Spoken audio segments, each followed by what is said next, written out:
1960 മുതൽ 2000 കാലഘട്ടങ്ങളിൽ ഇറങ്ങിയ രാജ്ദൂത് ബൈക്കുകളുണ്ട്. രാജ്ദൂത് ബൈക്ക് വീണ്ടും ഇറങ്ങുന്നു.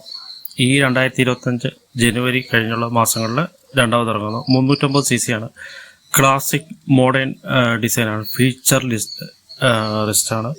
നൊസ്റ്റാൾജിക്കാണ്.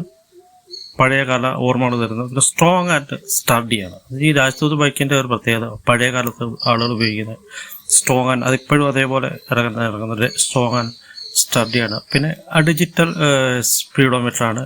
ക്ലിയർ ഡിസ്പ്ലേ ഉള്ള, ക്ലിയർ ആയിട്ടുള്ള ഡിസ്പ്ലേ, വെയിലത്തും നല്ല ക്ലിയർ ആയിട്ടുള്ള ഡിസ്പ്ലേ വരും.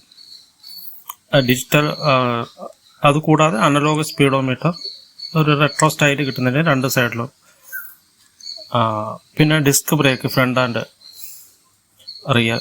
പിന്നെ കംഫർട്ടബിൾ സീറ്റാണ്. ലോങ് റൈഡറുള്ള ക്രൂയിസർ സ്റ്റൈലിലാണ് ഇറക്കുന്നത്. പിന്നെ ബ്ലൂടൂത്ത് കണക്ടിവിറ്റി ഉണ്ടാവും.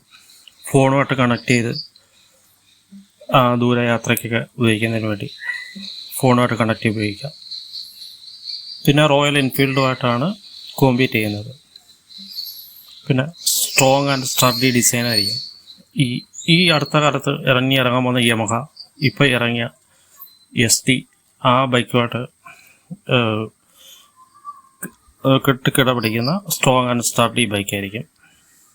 അങ്ങനെയുള്ള ബൈക്കുകൾ റെട്രോ സ്റ്റൈലിൽ പഴയ കാലത്തെ ഓർമ്മിപ്പിക്കുന്ന സ്റ്റൈലിലാണ് അങ്ങനെയുള്ള ബൈക്കുകൾ ഇറങ്ങിയത്. അതേപോലെ തന്നെ രാജ്ദൂത് ഇറങ്ങുന്നു. 350 cc ഇറങ്ങുന്നത്.